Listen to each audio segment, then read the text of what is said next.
Well, for these past 3 days, this is the place to be. We need to understand each other's differences, accept those. We want people to come and see the change that has occurred.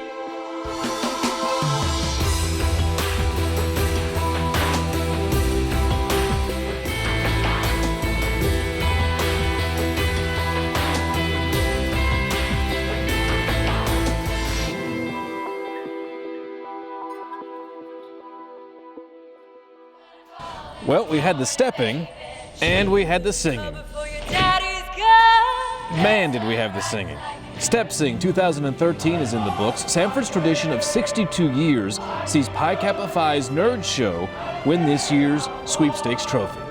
Well, for these past 3 days, this is the place to be. All the Samford students are here. This is a huge Samford tradition, so it's a blessing to get to be a part of it. And it's great to be able to do this for all these students. Now, Dudes Aplenty's Crash was first runner-up, and Ignite's Pause was second runner-up. Even better than seeing those dancing bears was the $12,000 raised for Terra Nova, Step Sing's philanthropy this year, a Christian school started in Uganda by Samford alumnus Alicia Damron. And Alicia and her students got to watch the show live via a web stream. And welcome back to Samford, everybody. Brad Radice back with you. And this edition of the Chronicle is action-packed. Tons of guests on campus the past few weeks. And let's start in West Village with the dedication of the new Barbara Drummond Thorne Hall, named after former trustee Barbara Thorne. For her daughter and current board member, Beth Stukes, it was a proud day. Mother's life fits the mission and the core values of Samford. She lived her life that way, and it's wonderful for this university to have this building with her name on it. And speaking of dedications, the new Alpha Practice Presentation Room is open in Davis Library. Thanks to the Alpha Foundation, this room has the latest technology for students to make presentations, prepare, or practice projects. It's truly state-of-the-art. And that goes for the new Hare, Wynn, Newell, and Newton Advanced Advocacy Courtroom. This space only enhances the courtroom atmosphere for Cumberland students. And with February coming to a close, I want to mention the wonderful events we've had here for Black History Month. This year's theme, Lift Every Voice and Sing, connecting the past with the future. I'm hoping that students will recognize that, again, Black history is not just about blacks. It's a history for everyone, that we should all are here together, making this place a great place to be at Samford, and that we need to understand each other's differences, accept those, and be willing to work with one another. And a lot of that history comes from Birmingham. It's the 50th anniversary of the Civil Rights Movement.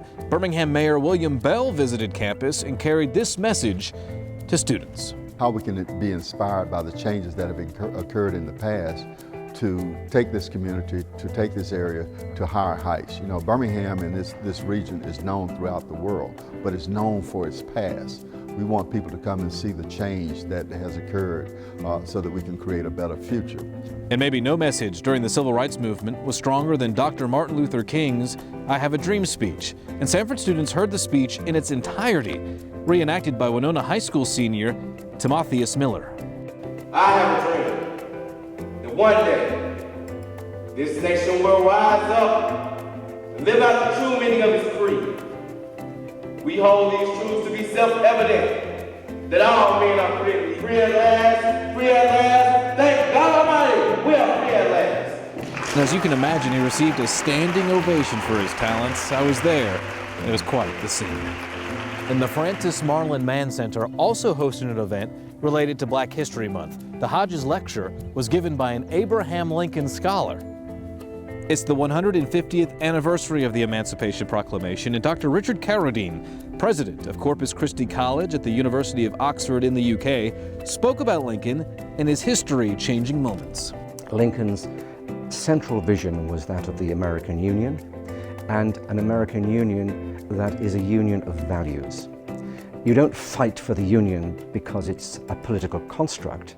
You fight for the Union because it represents some profound principles. Declaration of Independence principles. And the list of guests keeps on coming. Thomas Fanning, chairman, president, and CEO of Southern Company, was here at the Brock School of Business. He talked about how important energy policy is to the United States. His appearance is part of the Entrepreneurship Speakers Series, and his message was a simple one. His company is in the business of improving lives, and it starts with delivering power.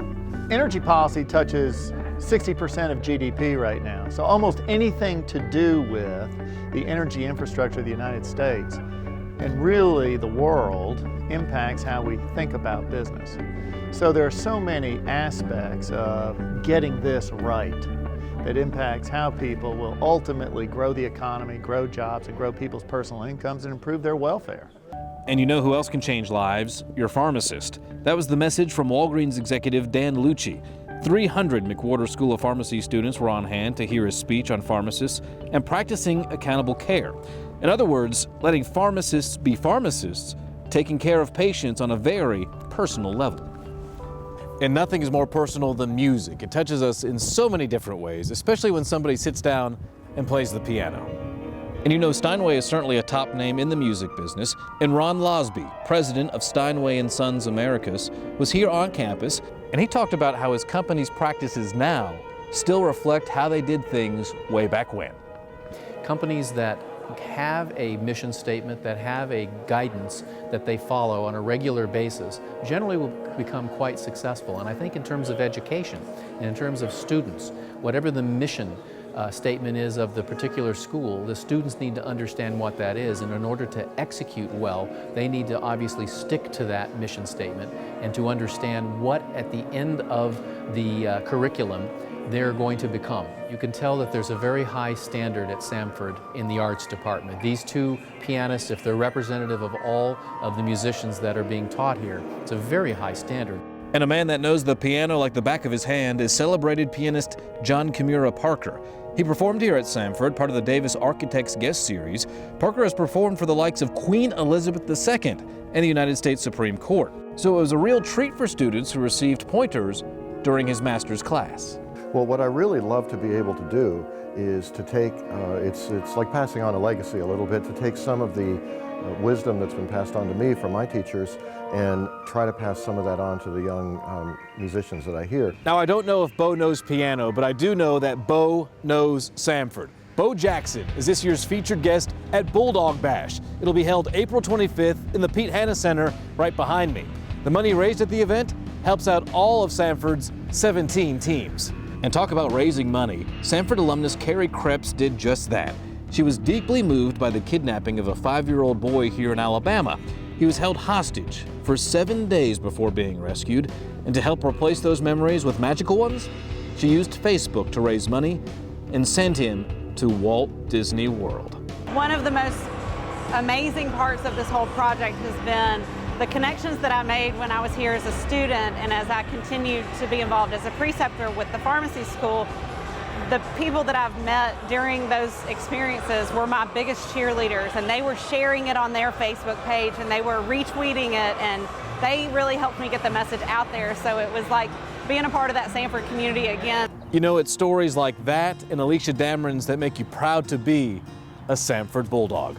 Folks, for more news about Samford, head to samford.edu. Of course, you can find us on social media sites like Facebook, Twitter, YouTube, and now Pinterest.